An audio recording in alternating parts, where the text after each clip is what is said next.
Bonjour à tous, bienvenue donc pour cette 10e édition de Neuroplanète, un anniversaire que nous sommes particulièrement heureux de fêter avec vous. L'autre événement important, vous le savez, c'est l'organisation dans quelques semaines de la 3e conférence des Nations Unies sur l'océan. Et vous le constaterez, la mer s'est invitée cette année sur les rives de Neuroplanète. Nous allons donc vous proposer des conférences sur le cerveau, sur la mer, avec une fois encore les meilleurs experts, les meilleurs spécialistes. Et je vous propose tout de suite donc, de démarrer cette journée avec notre première conférence, Manger du poisson pour sa santé, tout en préservant la planète. Alors les poissons et les fruits de mer nous apportent des acides gras essentiels, ils nous apportent également beaucoup de vitamines, de minéraux, d'où l'importance de préserver les espèces en danger. Et c'est le message que défend avec force Mauro Colagreco, donc le meilleur chef au monde 2019, que nous avons donc le grand plaisir d'accueillir. Je l'appelle donc à me rejoindre. Il est également chef 3 étoiles Michelin au Mirazur à Menton. Et donc pour cette table ronde, il sera accompagné donc de Carole Rover, donc chargée de recherche INSERM, Institut de pharmacologie moléculaire et cellulaire, CNRS Université Côte d'Azur et Team Alspark, et également de Stéphane Schneider, gastro-entérologue, professeur de nutrition et vice-président de la Société francophone Nutrition clinique et métabolisme. On l'applaudit également. Bonjour à tous les trois, installez-vous. Et pour animer ces échanges, donc Béatrice Parino, rédactrice en chef adjointe au Point. Prenez place, on est ravis, Béatrice. Je vous laisse la parole donc, pour tout savoir sur manger du poisson tout en préservant notre planète. Merci Hélène. Bonjour à tous. Bonjour à tous les trois. Merci d'être présents. Nous allons parler en effet des bienfaits du poisson tout en nous préoccupant évidemment de la planète. Carole, avant de démarrer peut-être et de rentrer plus en profondeur dans le sujet, est-ce que vous pouvez nous expliquer quels sont les bienfaits du poisson? Parce qu'on a parfois un peu de mal à en manger. Alors bonjour à tous. Alors les bienfaits du poisson, en fait vous savez peut-être tous que le poisson déjà, il est riche en oméga 3. Alors il apporte aussi des vitamines B et D, en plus peut-être Stéphane pourra compléter après, mais il apporte du phosphore, mais il apporte beaucoup d'oméga 3. Alors les oméga 3, vous en avez tous entendu parler, ça a des bénéfices et notamment des propriétés anti-inflammatoires. Et donc, au niveau de la santé, c'est très, très bénéfique pour la santé. Donc, ça protège, si vous mangez du poisson, des risques cardiovasculaires, par exemple. Ça permet le développement du nerveux et du cerveau, et notamment de la rétine aussi. Ça a des bénéfices sur le développement au niveau de la grossesse et le développement du fœtus. Voilà, et donc ça a énormément de propriétés anti-inflammatoires. Donc voilà, très bon pour la santé, très bon pour votre cerveau notamment. Et après, je me permets, mais il y a les cas ponctuels où on a des cultures éparpillées dans le monde qui sont la preuve que les poissons font du bien. Ponctuellement, la diète crétoise, où les poissons, évidemment, les végétales aussi, c'est cette combinaison entre monde végétal, diète végétarienne et poisson qui fait que on vive plus longtemps.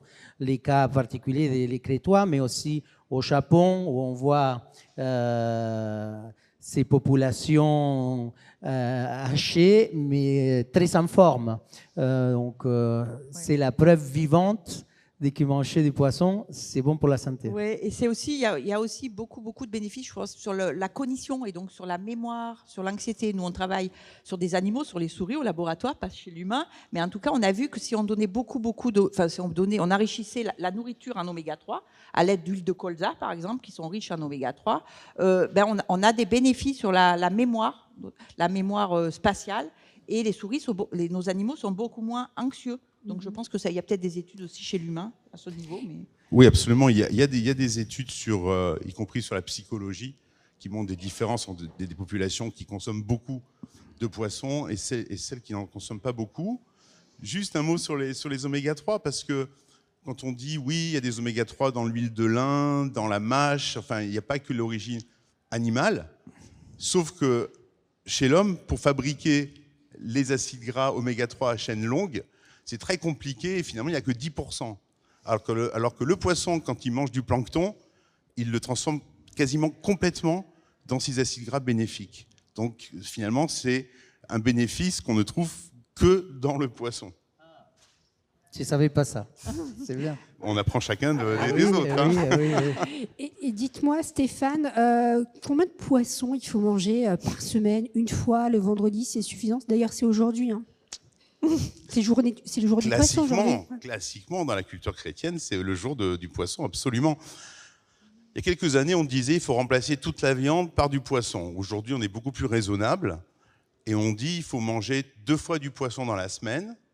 Une fois sur un poisson blanc qui n'est pas très gras, hein, comme le colin, le cabillaud, et une fois pour un poisson gras, parce qu'il est très riche justement en acides gras oméga 3, et à ce moment-là, c'est la sardine, le saumon, le hareng, le maquereau. Et par contre, quelque chose qu'on ne dit pas du tout, je vais quand même le dire, c'est que vu la potentielle toxicité, on recommande aux femmes en âge de procréer, et ce qui est quand même très large hein, au niveau durée, d'éviter les poissons gras et de plutôt se consacrer aux poissons blancs, poissons maigres. On va revenir sur les raisons, mais peut-être avant, petite question au chef que vous êtes, petite astuce, parce que quand même le poisson, c'est pas facile à cuisiner. Quelles recommandations vous pourrez nous donner et surtout un bon plan pour conserver ces fameux oméga 3 et autres nutriments bons pour la santé? Oui. Un truc facile. Hein. Alors, les poissons est facile de cuisiner. On peut les cuisiner en plein de façons. On peut les manger crus. Bon, maintenant, il y a beaucoup de parasites. Donc, quand on mange les poissons crus, il faut faire attention aux parasites. Donc, il vaut mieux le congeler d'abord pour tuer ces parasites. Et là, on peut les manger crus, assaisonnés avec un trait d'huile d'olive, quelques flocons de fleurs de sel et des citrons de menthon, évidemment.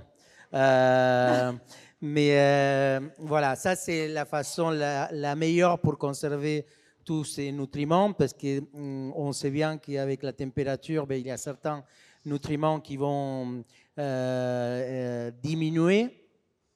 Mais la vapeur, c'est un moyen de cuisson très sain, par exemple. On peut le faire en papillote aussi, qui c'est une façon de cuire à la vapeur. Et ça, on peut le faire dans un four à la maison, même sur une poêle protégée avec les papillotes. Donc, il y a plein de façons, une bonne soupe de poisson aussi. Et quand on parle de poissons, il ne faut pas oublier les coquillages, les crustacés, qui sont encore plus riches en oméga 3, certains d'entre eux, et qui sont très bénéfiques aussi pour la mer.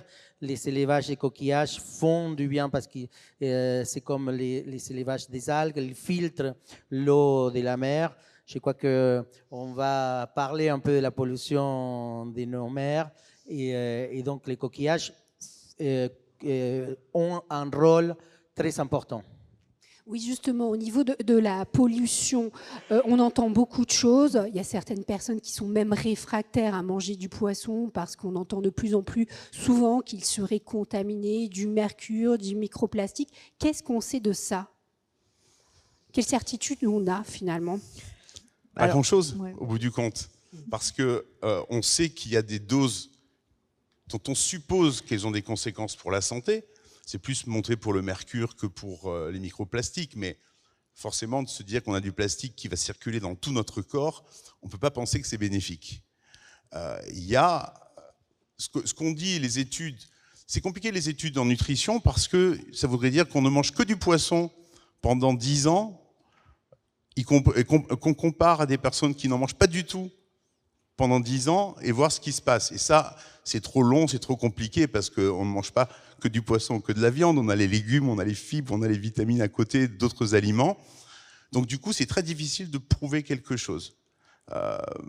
Maintenant, ce qu'on dit et ce qu'on lit, c'est que tous les bénéfices dont Carole a parlé de la consommation de poissons, ils sont un peu diminués par les polluants au niveau des maladies du cœur, des coronaires, de l'infarctus, etc. C'est un peu diminué, c'est pas annulé. Mais après, les autres risques, finalement, au bout du compte, on a, personnellement, mais j'ai aucun moyen de le prouver, on parle de l'alimentation ultra transformée. Je pense que c'est moins bon pour l'organisme que la consommation de poissons potentiellement contaminés. Vas-y. Non, c'est une certitude que nos mers, ils sont polluées. Et, il y a 13 millions de tonnes de plastique par an qui finissent dans la mer. Et la mer représente 75% de la surface de la Terre. Donc, c'est une planète d'eau. Et nous, dans notre petit 25%, on est en train de tout polluer. Donc, la mer, elle est polluée à cause de ces 25% de terre que nous, on habite. Donc, si la mer, elle est polluée, imaginez-vous nos terres. Qu'est-ce qu'on est en train de faire? Donc, c'est un massacre à tout niveau. Par l'agriculture qui pollue avec des pesticides, et nos nappes phréatiques qui, elles, finissent aussi dans la mer.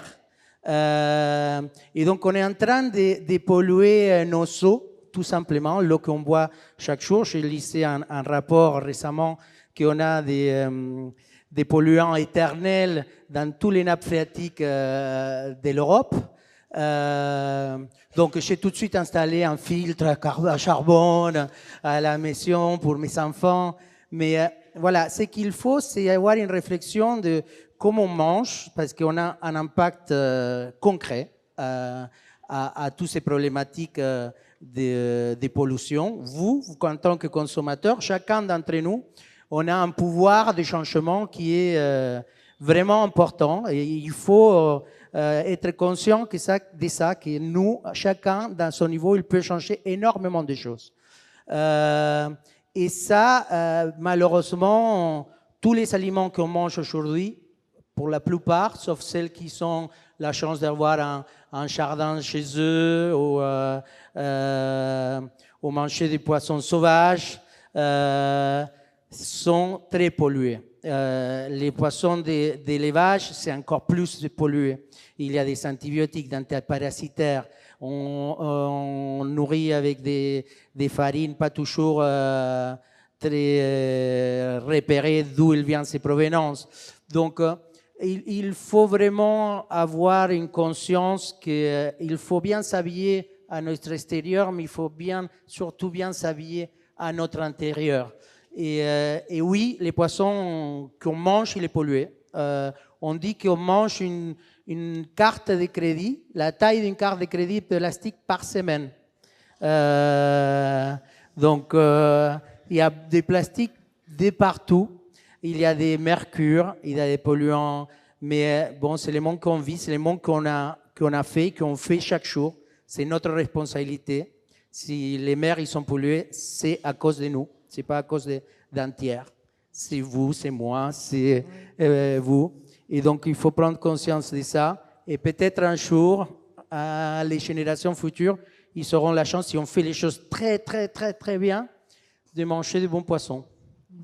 Carole. Oui, non, je voulais juste compléter, mais Mauro pourra aussi compléter. En fait, pour revenir aux poissons, en fait, les poissons les plus gros, on en parlait un petit peu avant la table ronde, c'est ça. Oui. En fait, au niveau pollution, c'est les poissons les plus gros, il me semble, ou les plus gras, puisque les toxiques sont stockés dans le tissu adipeux, qui sont le plus pollués. C'est ça, en fait. Hein. Et donc, et voir les poissons les plus gros comme le requin, qui mange lui-même des poissons, qui se nourrit de poissons. Ou les thons. Ou le thon. Le thon, l'anguille. C'est ça, c'est ce genre de poisson qui est le plus pollué, en fait. Oui, parce qu'en fait, il y a une accumulation. C'est-à-dire que ces poissons consomment les polluants, mais en plus, en bouffant les petits poissons, ils récupèrent les polluants des petits poissons. Ouais, c'est ça. Donc, d'où la protection aussi. Mais Mauro, qu'est-ce que tu penses du lobby de la pêche? Alors, c'est vrai que les gros poissons, et surtout les poissons gras, ils vont être plus pollués. parce qu'ils vont stocker plus des métaux lourds qui ne sont pas éliminés dans le gras, dans la chair. Il faut essayer de manger des poissons de petite taille, mais ça ne veut pas dire manger des petits thons. C'est de manger des sardines, des anchois, des poissons qui à maturité, ils ont une courte vie en fait. Et c'est les plus sûrs qui sont moins de pollution. Mais comme disait Stéphane, rien n'est totalement prouvé. C'est sûr que certains poissons ils ont de la pollution, mais il ne faut pas par ça arrêter de manger du poisson. Il faut manger 2 fois par semaine. C'est pas énorme, hein? Non, c'est pas énorme. Ça va pas nous faire du mal, ça va faire plutôt du bien.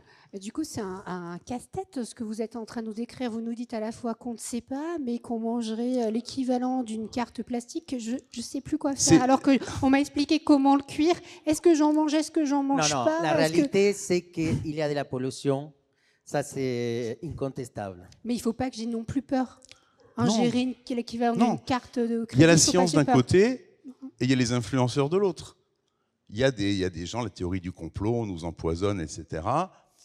Et après, il y a les preuves. Et c'est vrai que, comme je disais tout à l'heure, les preuves en nutrition, c'est très, très difficile à obtenir. Juste, j'ai une question pour toi. Donc, petit poisson, est-ce que la poutine niçoise est bonne? Est très bonne. Est très bonne.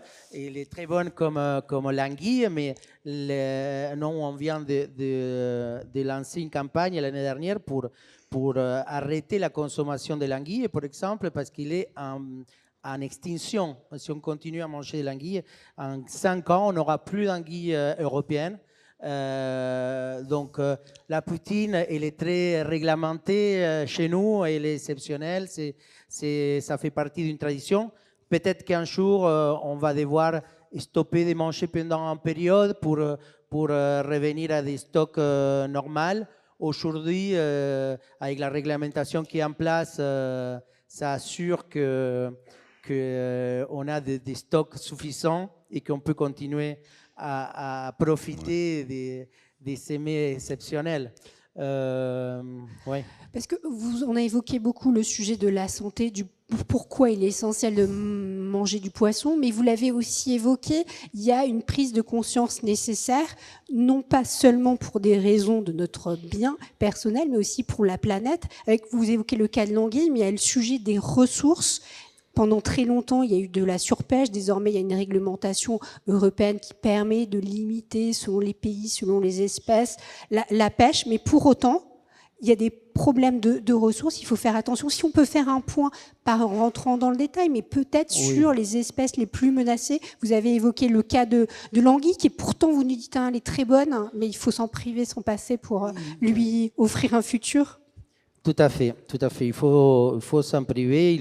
Aujourd'hui, il y a une conscientisation qui est remarquable, mais qui encore reste beaucoup à faire. Par exemple, il y a toute la partie des saisonnalités des poissons. En fait, on a incorporé dans nos diètes la saisonnalité provenant de la terre, mais pas de la mer. Et c'est très important parce que quand on parle de saisonnalité dans la mer, pour protéger les stocks, c'est pas forcément le moment idéal en termes gustatifs d'un poisson, mais c'est pour que cette variété de poissons puisse continuer à se reproduire, qui est voilà les périodes d'incubation qui soient respectées. Et ça, c'est pas quelque chose que même nous professionnels, on a accès à l'information. On a très peu d'informations. C'est une volonté, reste une volonté personnelle d'aller chercher l'information. L'information ne vient pas au consommateur. De ces périodes très importantes à respecter.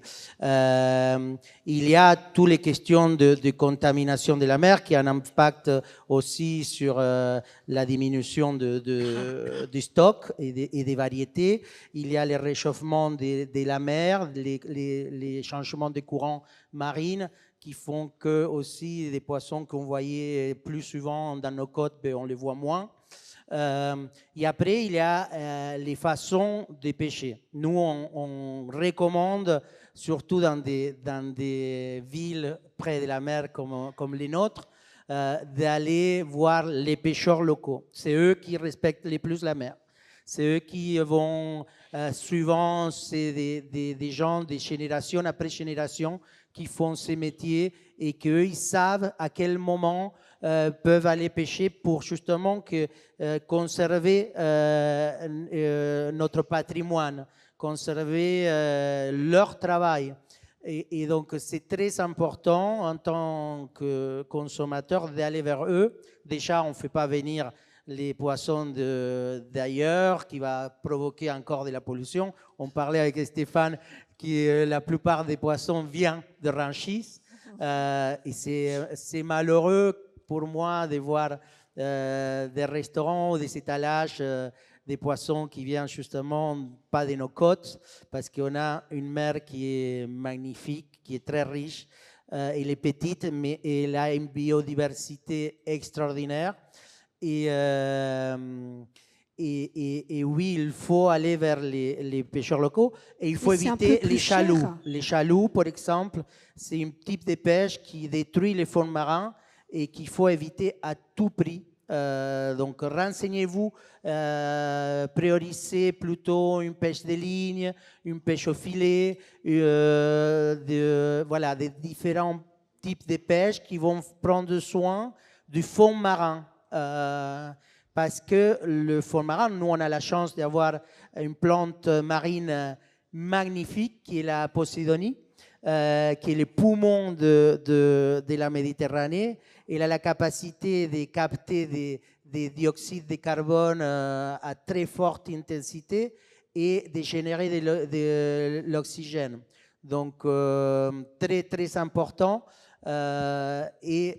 Malheureusement, il y a ces types de pêche qui ravagent les fonds marins, qui est très nocif pour la planète, pour la biodiversité, parce que dans ces forêts des Poséidonies, il se cache plein de vies marines et de biodiversité. Il faut savoir que pour une plante arrive, des Poséidonies arrivent à taille mature, il faut 100 ans. Donc ça les prend 100 ans à pousser à venir une plante à âge mature. Donc très important la conservation. Alors vous le dites, renseignez-vous, mais c'est compliqué d'avoir des informations. Il y a l'autre, voilà, quelle est la bonne information? Parce qu'il y a une tonne de labels qui sont sur nos petits paquets de poissons. Chez le poissonnier, on ne sait pas forcément ce que ça veut dire. Parfois, c'est de la pure invention marketing, hein, il ne faut pas se cacher. Et l'autre point important, c'est... peut-être que c'est un de mes a priori, mais aller au port de pêche à Villefranche, les 2-3 pêcheurs qui restent, ou aller à son supermarché, le prix n'est pas tout à fait le même. Ça dépend. Il faut revenir au retour de pêche. Il faut aussi acheter des poissons moins connus, moins chers, qui sont en plus grosse quantité. Pour moi, il faut prioriser manger moins, mais manger meilleur. Donc, c'est ça l'important aussi. Et il faut savoir que ça a un impact direct à notre santé. Donc, est-ce qu'on va manger moins cher pour dépenser plus dans les pharmacies et dans l'industrie pharmaceutique et chez les médecins? Je pense que ce n'est pas la bonne économie. Ok. Qu'est-ce que vous en pensez, vous qui êtes entre les deux, entre la pharmacie et l'assiette? Oui, alors c'est sûr que oui, mais attention, moi je soigne des malades. Là, on parle de la population générale, de gens en bonne santé. Mais enfin, je rejoins tout à fait Mauro. Je veux dire, surtout, évidemment, il peut y avoir des différences de prix. Mais au bout du compte, c'est 2 portions de 150 grammes par semaine. Donc, c'est pas non plus un investissement énorme. Alors, il peut l'être pour certaines personnes, bien sûr. Mais voilà, il faut se le permettre comme un petit luxe. Et après, on m'a dit que, comme vous disiez, les très rares pêcheurs locaux qui subsistent, Il paraît que le dimanche, si on va au port de Nice, Ouais. il y a un retour de pêche et on peut repartir avec son poisson frais. Ah, Ouais. vous nous donnerez l'adresse ou pas? Le port Non, mais port sur le quai Papacino. Et Voilà. aussi, c'est comme les légumes. Une légume qui vient d'être coupé à quelques mètres ou à quelques kilomètres et qu'on l'achète le jour même, il va conserver tous ces nutriments. Un poisson, c'est plus ou moins la même chose. Donc, un poisson qui arrive à nos assiettes depuis une semaine, dans la glace, qui flotte dans l'eau, qui tout part quelque part, il vaut mieux manger une petite part d'un poisson riche en nutriments qui vient d'être pêché qu'un poisson qui arrive après une semaine d'être pêché dans nos assiettes. Donc, les prix, il est totalement relatif. Moi, je n'aime pas parler de cher ou de pas cher parce que c'est totalement relatif. Est-ce que vous trouvez normal qu'un morceau de porc dans les supermarchés il soit à quelques centimes d'euros non, c'est pas normal. C'est pas normal parce que derrière ça, il y a toute une filière qui est polluée, on ne sait pas comment ils sont levés ces porcs, comment ils les font, qu'est-ce qu'ils font pour accélérer la croissance, et comment ils sont levés ces porcs. C'est moralement pas bien. Oui, c'est pas cher, mais vous êtes en train de contribuer à une chaîne polluée. Et ça, il faut être conscient de ces choix. C'est les pas chers, il faut toujours regarder qu'est-ce qu'il y a, qui est en train de payer. Soit il y a la planète, soit il y a une maltraitance de l'animal, soit il y a un abus vers les employés qui travaillent la terre. Carole? Oui, moi je voulais juste rajouter un petit mot sur la conservation. On a parlé de la cuisson, mais de la conservation. Donc aller chercher son poisson au port, effectivement, c'est important parce que nous, on étudie ça dans nos laboratoires. Mais après 48 heures dans un frigidaire, on a 80% des oméga-3 qui sont dégradés. Donc on n'a plus ces bienfaits des constituants du poisson. 48 heures, vous dites. 48 heures. Sachant qu'il est déjà passé un petit moment dans un frigo. Donc c'est énorme. Par exemple, la cuisson aussi, c'est important parce qu'on sait très bien que si, selon les modes de cuisson, les oméga-3 vont être transformés en oméga-6 souvent. Et les oméga-6, pour le coup, c'est très délétère et c'est inflammatoire. Donc ça, c'est important d'avoir une bonne cuisson. Et même, je crois que c'était 1 mois dans le congélateur, pas plus d'1 mois dans un congélateur, 48 heures dans un réfrigérateur. Enfin voilà, il y a des choses comme ça qui sont importantes à... En tout cas, il faut y penser pour le sinon, les bienfaits ça de ne la change santé. pas. Voilà, Ouais. c'est pas. Voilà, Ça ne fait pas du mal, mais ça ne fait pas. Il n'y a pas de bienfait. Ben voilà, non mais c'est surtout que ça détruit les bienfaits des oméga-3 parce qu'ils sont détruits ou s'ils sont oxydés, donc il n'y a aucun bienfait de ces composants nutritionnels. Donc évidemment que si on va le chercher au port, c'est mieux. Okay.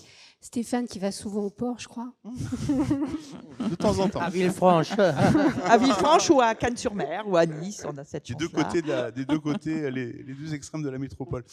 Ce que je veux dire quand on parlait des bénéfices, c'est que quand on parlait de viande, deux choses.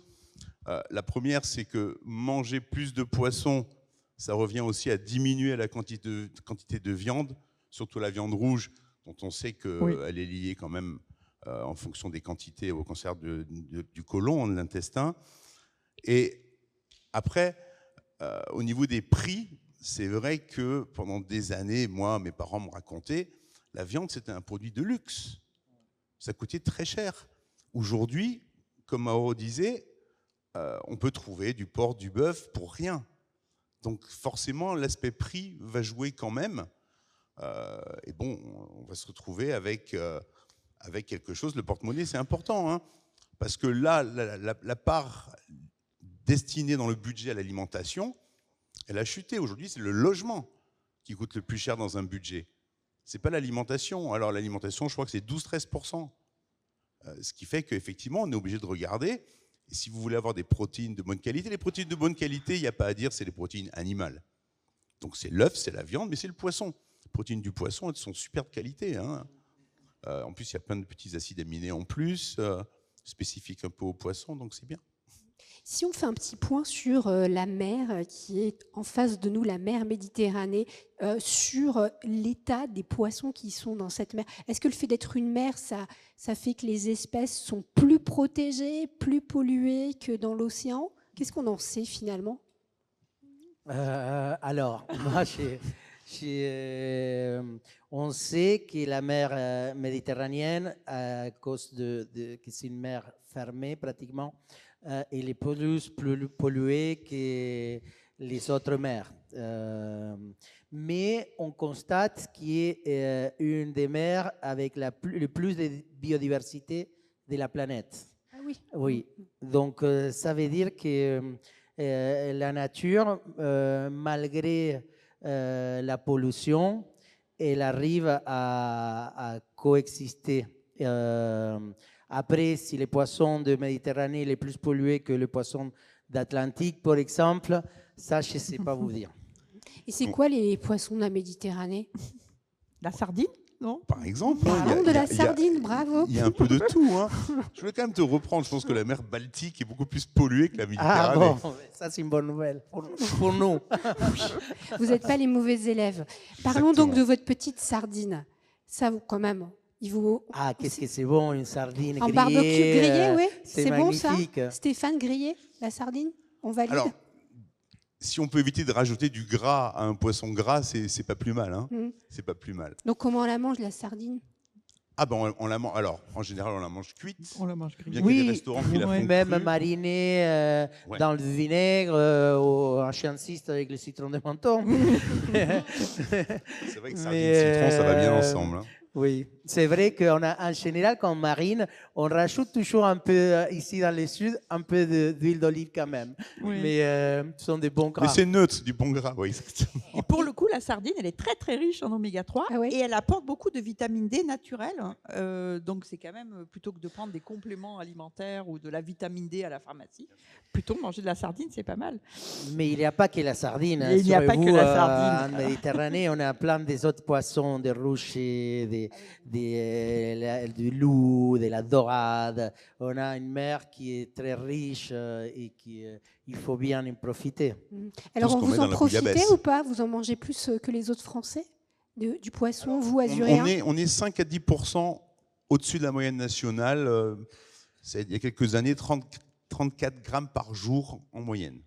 Et donc on est, alors comme je vous ai dit tout à l'heure, la numéro 1 c'est l'Île-de-France, allez savoir pourquoi.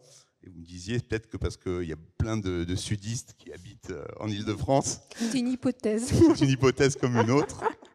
Mais c'est à côté de la mer, Île-de-France. Oui, c'est vrai. Là, c'est Il y à a côté... Non, mais c'est le poisson pêché à Rungis.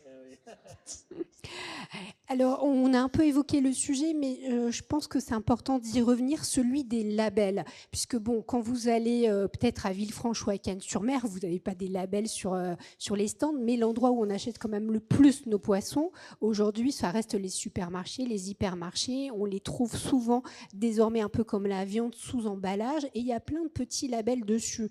Qu'est-ce que ça veut dire? Est-ce que c'est des messages pour notre santé? Est-ce que c'est des messages pour la planète? Et lesquels sont valides, sur lesquels sont fiables? Alors, je vais me permettre, parce que c'est plus le domaine d'un restaurateur, mais il y a différents labels, différents types de labels. Il y a des labels de qualité, effectivement des labels des types de pêche durables. Et c'est quand même une référence. Il faut... Moi, je suis pour croire et faire confiance, toujours un petit peu de méfiance quand même. Mais, Votre meilleur ami est Internet et les recherches. Alors, il y a des sites, des associations aujourd'hui comme Mr. Good Fish qui sont un site online dans la web qui permet aussi de voir la saisonnalité des poissons, qui sont les poissons qui vont être plus, on va dire, les stocks de poissons vont être sains et on peut manger. Donc, c'est un référent pour nous. Vous dites Mr. Good Fish, ça s'appelle. Mr. Good Fish, oui. C'est le nom en anglais, mais mais c'est une association française. Parfait. Donc le nom est tout à fait compréhensible. Et dernière petite question pour vous, Mauro, et ensuite on va laisser un peu de temps au public. Vous avez l'occasion souvent d'échanger avec les pêcheurs, parfois même vous embarquez avec eux. Entre le moment où vous avez démarré votre carrière et aujourd'hui, vous avez vu les choses beaucoup changer, l'état de la mer beaucoup évoluer. C'est beaucoup plus visible qu'avant, la pollution. Alors, quand on parle avec les professionnels, ils constatent un changement, c'est vrai. Après, ce que j'ai constaté, c'est qu'on dit qu'il y a de moins en moins de pêcheurs dans nos ports. Alors, ce qui s'est passé à Menton, moi je suis arrivé il y a presque 20 ans déjà à Menton, et tout de suite j'ai compris que je venais des grands restaurants à Paris où on servait toujours une variété de poissons. Donc quand je suis arrivé ici, j'ai fait mes menus avec le loup, la dorade, le rucher. Et donc je suis allé au port et je n'avais jamais la quantité de loup ou de rucher ou d'un autre type de poisson que je voulais pour servir les mêmes poissons à tous mes convives. Et donc, j'ai commencé avec les seuls bateaux qui restaient à Menton. Il y avait une grosse flotte avant, il y avait une dizaine, 15 ans avant mon arrivée. Quand je suis arrivé, il restait un. À acheter les retours de pêche. Justement, qu'est-ce que c'est les retours de pêche? C'est toute la pêche, sans faire différenciation. Donc, j'ai permis à ces bateaux de passer tout sa pêche. Chaque fois qu'il venait, qu'il rentrait, m'appelait, il me disait, j'ai tant de kilos de poissons. Il ne me disait pas chez un loup, chez un rocher, chez un chapon. Et donc, on prenait et on cuisinait ces poissons. Une table, il y avait du loup, une autre table, il y avait de la sardine, une autre table, il y avait...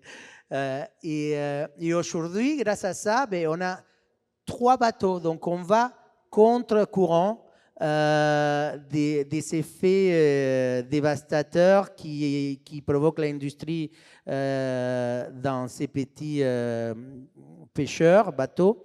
Et c'est un exemple comme quoi juste un restaurant peut changer plein de choses, mais vous aussi pouvez changer plein de choses. Bon, alors on va leur laisser la parole. Merci. Merci à tous les trois. Merci vraiment Hélène pour ces échanges passionnants. J'imagine que vous avez des questions, donc levez la main, un micro vous sera apporté. Oui, alors il y a 2 questions ici et ici, s'il vous plaît. On va peut-être commencer par vous, madame. Voilà, le micro est là. Bonjour. Allô? Oui, c'est bon. Bonjour à tous. Oui, je voulais savoir, nous, on vient de Bretagne, on aime les sardines en boîte. Et je voulais savoir si elles avaient la même qualité nutritive que des sardines fraîches, parce que c'est vrai qu'il y a de très, très bonnes sardines en boîte, notamment au piment, avec du piment d'Espelette ou autre chose, l'huile d'olive, voilà. Voilà, merci. Merci pour votre question. Stéphane, peut-être? Moi, je suis pas, je vous l'ai dit par... presque sans avoir la certitude, mais je pense qu'une sardine fraîche, elle a quand même plus de nutriments, et on disait les oméga 3, mais ça n'empêche pas qu'une sardine en boîte, elle est très bonne, elle reste très bonne. Donc moi aussi, j'ai mangé des sardines en boîte parce que j'aime ça.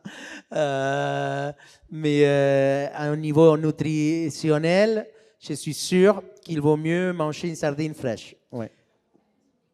Oui, alors il y a quand même des oméga 3, et d'ailleurs ces sardines, on discutait, elles sont salées aussi, donc en fait ça protège l'oxydation. Ils font en sorte que ça protège des oxydations, et donc ça protège l'oxydation des acides gras, et donc vous avez quand même des oméga 3, mais certainement moins quand même que si vous allez au port de pêche. Mais en général, quand le poisson est salé, il y a une certaine protection des acides gras, et donc notamment des oméga 3. C'est ça. Merci. Alors, est-ce qu'il y a une autre question? N'hésitez pas. C'était la même question. Alors peut-être en attendant la suivante, moi j'avais envie d'aborder le sujet des fruits de mer, des huîtres. Qu'est-ce qui se passe avec les huîtres? Alors on va plutôt partir du côté de l'Atlantique, mais elles sont contaminées, de plus en plus de personnes qui deviennent intolérantes. En quelques mots, avant bien sûr de donner la parole à la question suivante. Je pense que le problème des huîtres, des fruits de mer par rapport aux poissons, c'est aussi un problème infectieux. Hein, vous entendez parler qu'à Arcachon, on arrête de vendre pendant 3 semaines le temps qu'on se débarrasse de ce problème-là. Après, sinon, c'est très iodé, au niveau nutritionnel, c'est très intéressant, les huîtres. Hein. Donc on continue. Oui, un niveau gustatif aussi. Aussi. Absolument. On vous écoute, madame, pour votre question. Bonjour, Université Côte d'Azur, laboratoire d'écologie marine. Une remarque ou un complément, à savoir qu'il y a des études scientifiques qui ont été faites récemment et qui démontrent que sur certains étalages, alors plutôt en supermarché, l'étiquetage des poissons n'est pas en fait la réalité, donc le nom des espèces est faux. Voilà, alors conseil, allez au retour de pêche parce que les professionnels, les pêcheurs savent exactement ce qu'ils pêchent. Et nous travaillons très étroitement avec les pêcheurs et donc on a la chance en Méditerranée et surtout à Nice d'avoir de la pêche au petit métier qui est la meilleure pêche, la pêche au filet ou à la ligne. Merci. Et ma question c'était comment promouvoir, voilà, comment implémenter ce que vous faites vous à votre échelle à Menton et essayer d'embarquer d'autres restaurateurs et d'autres professionnels pour justement et d'autres consommateurs pour acheter ce poisson de nos pêcheurs locaux. Merci. Je pense que le meilleur, c'est l'exemple et montrer que c'est possible et que ça marche et que c'est bénéfique par plein de choses parce que à tout niveau, et environnemental, mais social surtout, un impact très important. J'aime pas les bons petits métiers, c'est des métiers tout simplement qui sont qui gardent une tradition, qui maintiennent un niveau, justement une indépendance alimentaire. Donc aujourd'hui, très important. On travaille pour faire quelque chose avec des restaurateurs niçois, justement sur les retours de pêche. Et c'est une initiative que vous allez, j'espère, bientôt voir à Nice. Merci. Alors nous allons repartir de ce côté-là, on vous écoute. Bonjour. Bonjour. Vous avez abordé tout à l'heure d'une manière assez générale le sujet de la qualité de l'alimentation et de son coût. Je pense que c'est très important.